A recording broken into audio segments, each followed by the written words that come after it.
Case Colorless Green by QNTM. Item Number SCP-3125. Object Class Keter. Special Containment Procedures. SCP-3125 is kept inside Cognitohazard Containment Unit 3125 on the first floor of Site-41. This containment unit is a 10 meter by 15 meter by 3 meter cuboidal room clad in layers of lead, soundproofing, and telepathic shielding. Access is through an airlock system at one end of the containment unit. This airlock is programmed to allow only one person to enter the containment unit at a time, and to remain locked until this person exits before allowing another person to enter. Under no circumstances may any coherent information be allowed to leave the containment unit. This includes written and electronic notes, photographs, audio and video recordings, sound, electromagnetic and particle-based signals, and psi emanations. During the exit cycle, a purge system rigged to the airlock flushes the occupant's memory by flooding the airlock with amnestic gas for 3 minutes. A senior Anti-Memetics Division staff member must visit SCP-3125 every 6 weeks, 42 days. End of file. You're kidding me. That's the whole entry? That's the whole entry, Wheeler says. It isn't even the 5th strangest thing Paul Kim has seen in the database, but still. No description, no acquisition report, no test log, no addenda, no clue to who built the unit, or when, or how many times it's been visited, or who carries out the previous visits, or what they took in with them, or how long they were in there. Well, obviously Bart Hughes built the unit, Wheeler says, and this cannot be denied. The man's signature style of containment architecture is recognizable a mile out. Sleek, white, plainly impregnable without the aid of extremely heavy tools. Which makes it at least 7 years old. That's 60 visits or more. I guess there are good reasons for the rest of those omissions. Anyway, the timer watchdog set this time again. I don't like the idea of you routinely exposing yourself to a cognitohazard so dangerous that we can't even write the reason why we can't write it down, Kim says. Especially because it's impossible for us to recover any usable information this way. You're going to go in, be incommunicado for 2 hours, and come out a smiling amnesiac. What do we gain from that? It's just a breach risk. Wheeler hears every word of this and elects to ignore it all. There's a vague shape of familiarity about the entry as written. There are a few word choices which reassure her, in an intangible way, that it was written by someone who knew what they were doing. Possibly her. Kim's still talking. We should just scrub that last line from the database entry. There can't be anything good in that room. Wheeler puts her keycard in the slot, the airlock rewards her with green LEDs and begins to cycle. It's built as a slender vertical cylinder with a single opening. The entire thing rotates on its axis. Inside, there's barely room for a single person to stand without their shoulders touching the walls. What are you taking? Kim asks. Wheeler ducks to step in, turns to face him, and shrugs. A stick of gum.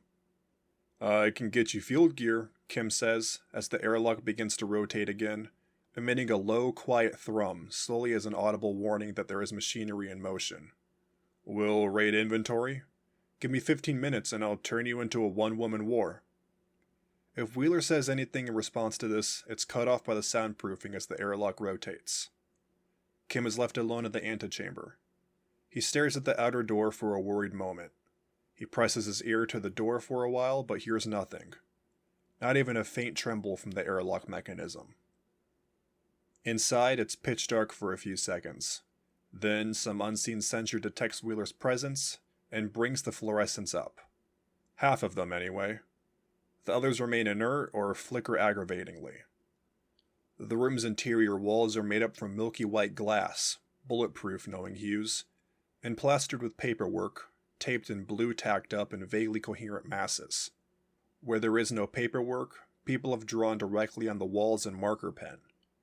There is a conference table, long and elliptical, covered with more paperwork and a tangle of laptop computers and serpentine power supply cables. Power is returned to the machines and they are slowly booting. A data projector warms up and shines a map of the world over the far wall, almost lining up with a network of scribbled annotations on the same wall. Post-it notes of all colors litter the carpet like autumn leaves. Other than that, the room is empty. Skimming the paperwork, Wheeler discovers that nearly all of it is handwritten, and most of it charts the progress of conversations. Most of the entries are dated and signed, and most of the dates are weeks apart. The conversations are panicked and fearful back and forths about dozens of SCPs, some of them anti-memetic in nature, but none of them obviously related to one another. None of the notes mention SCP-3125. The only name Wheeler recognizes is her own, which appears in 1 in 10 or 20 of the notes. The notes seem authentic and the handwriting is hers, but her notes also seemed as desperate and uncertain in tone as everyone else's. This unnerves her. There are diagrams on the walls too, which are too complex to decode at a glance, but complex enough to make her eyes hurt to look at them. Still lost for a logical entry point to the data, Wheeler curses all of her predecessors. Asynchronous research, whereby the research topic is forgotten entirely between iterations and rediscovered over and over, is a perfectly standard practice in the anti-memetics division, and her people ought to be better trained than this. There should be an obvious single document to read first, which makes sense of the rest. A primer. Marion, it's me. Wheeler recognizes the voice as her own. She moves around the table until she finds the laptop making the noise. There's a video playing, apparently recorded in the laptop's own camera in this room. The Marion Wheeler in the video is seated and looks unfamiliar in a way which takes the one watching a moment to put her finger on. Not exhausted, not sick, not physically injured. She's seen herself that way before, in the mirror. This woman's willpower is gone. She's beaten. You've guessed already that SCP-3125 is not in this room, she says. In fact, this is the only room in the world where SCP-3125 is not present. It's called inverted containment. SCP-3125 pervades all of reality except for volumes which have been specifically shielded from its influence. This is it. This is our only safe harbor. This room represents the length and breadth of the war. Every competent anti-memetics research project finds SCP-3125's fingerprints sooner or later. It manifests all over the world, in thousands of different forms. Most of them aren't even anomalous. Some of them we have already cataloged separately in the main database. A very small number of them are even in containment. Impossibly virulent cults, broken arithmetic, invisible spiders as tall as skyscrapers, people born with extra organs which nobody can see. That's the raw data. Those manifestations are troublesome enough to deal with in their own right. The Wheeler in the video casts around, picks up a bright green felt tip pen, and a blank piece of paper. She begins drawing a shape which isn't visible from the camera's perspective while still talking. But once you get a little further down the road, you start to see a pattern emerging in the data. You need to have the training in memetic science, but once you have that training and you have the data in front of you, it only takes a little extra effort to arrange those data points in conceptual space and draw a contour through them. Those data points are different on SCP-3125's whole. Those manifestations are the shadows that cast on our reality. You link 4 or 5 different SCPs together into a single shape, and you see it. And it sees you. She's still drawing. It's detailed. She doesn't look up, and her tone of voice is distant, almost as if she's narrating the tail end of a frightening child story. When that happens, when you make eye contact, it kills you. It kills you, and it kills anybody who thinks like you. Physical distance doesn't matter, it's about mental proximity. Anybody with the same ideas, anybody in the same headspace. It kills your collaborators, your whole research team. It kills your parents, it kills your children. You become absent humans, human-shaped shells surrounding holes in reality. And when it's done, your project is a hole in the ground and nobody knows what SCP-3125 is anymore. It is a black hole in anti-memetic science, consuming unwary researchers and yielding no information, only detectable through indirect observation. a true description of what SCP-3125 is, or even an allusion to what it is, constitutes a containment breach and a lethal, indirect cognitohazard. Do you see? It's a defense mechanism. This information-swelling behavior is just the outer layer, the poison coating. It protects the entity from discovery while it infests our reality. And as years pass, the manifestations will continue, growing denser and knitting together, until the whole world is drowning in them, and everybody will be screaming, "Why did no one realize what was happening?" And nobody will answer, because everybody who realized was killed by this system. Do you see it, Marion? See it now. Wheeler is at the core of Foundation antimemetic science. She had all the raw data readily accessible. There are extensive written calculations on the walls, but she doesn't need to read them. She can do them in her head. All it took was the slightest push, that slightest suggestion. Staring through the laptop screen, eyes wide and defocused, she understands how it all links together. She sees SCP-3125. She feels dwarfed by it. She's encountered terrible, powerful ideas before, at every level of memetacy, and subdued them or even recruited them. But what she's picturing now is on another order of magnitude from what she knew to be possible. Now that she knows it's there, she can feel it like cosmic radiation, boring holes in the world with its thousands of manifestations and freely laying waste to anybody who recognizes the larger pattern. It's not of reality, not of humanity. It is from a higher, worse place, and it is descending. The other Wheeler presented her finished diagram. She has drawn a mutated, fractally complex grasping hand with 5-fold symmetry. It has no wrist or arm, just 5 long human fingers pointed in 5 directions. At its core, there's a pentagonal opening which could be a mouth. But the diagram is already there. It's plastered across the wall in the background of the video, plain as day, a meticulous collage in green, easily 2 meters in diameter and showing the same meme complex to 100 times the level of detail. There are smaller diagrams of different elevations arranged around it like spores, and its arms are spread wide around the seated Wheeler, who sits directly in front of the mouth with her back to it. Wheeler, watching, does not realize this, and does not turn around. How do you fight an enemy without ever discovering it exists? The Wheeler in the video asks. How do you win without even realizing you're at war? What do we do? 7 years ago, there were more than 400 antimemetics research groups worldwide. Government agencies, military branches, private corporations, university projects. Some of them were groups of interests or subdivisions of groups of interests. We were allied with most of them. We were at the spearhead of the antimemetics coalition which spanned the whole globe and thousands upon thousands of people. None of those groups still exist.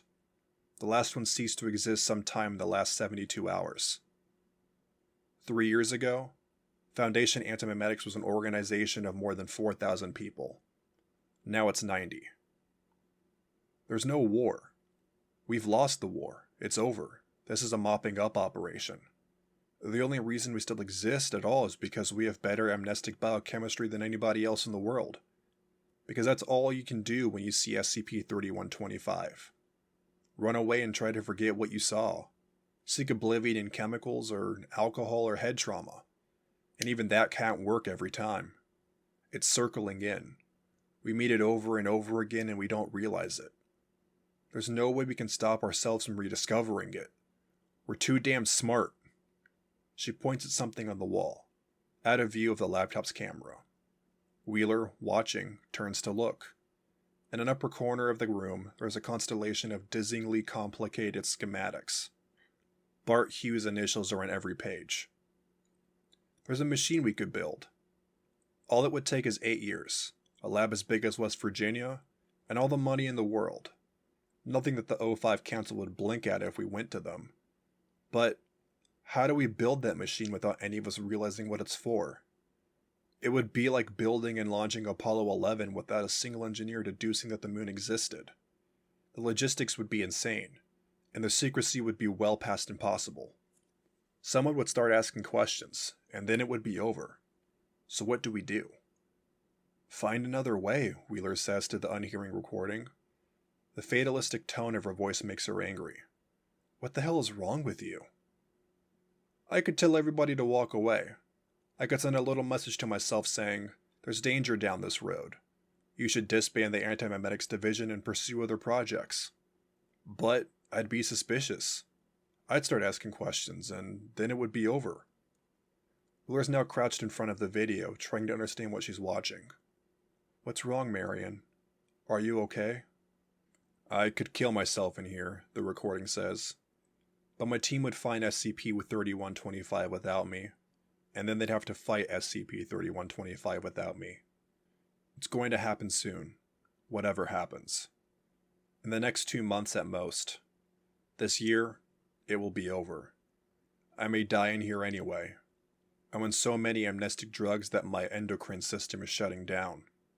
Taking amnestics at the same time is the chemical equivalent to tramponation. I don't remember the last time I slept without having a nightmare about Adam. And I'm starting to forget whether SCP-4987 is a real thing or just the number that I gave to my life. You're not like this, Wheeler whispers. You're stronger than this. What happened to you? Who's Adam?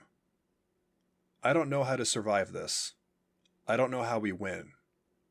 We're the last ones in the world. After us, there's nobody. Wheeler shakes her head, not believing it. So I'm done. I'm going to walk out this door and forget who I am. And then I'm going to be you, Marion. And you will have to figure a way out of this, because I can't. She gets up and moves off screen. She can be heard breathing deeply. Her speech is starting to distort. God, my eyes hurt. I think they're starting in familia inside. There is the sound of a door opening, and then a piercing pulse of sound and light which terminates the recording. Wheeler stares at the dark screen for a long minute. She's never seen herself so weak, and it damages her ego a great deal to see that it's possible. She feels disconnected from what she saw, like it happened in an alternate universe. She feels revulsed and appalled by that version of her. More so to know that that version is still inside her somewhere. It doesn't make sense. I'm looking at all the same facts. What made her give up? What did she know that I don't?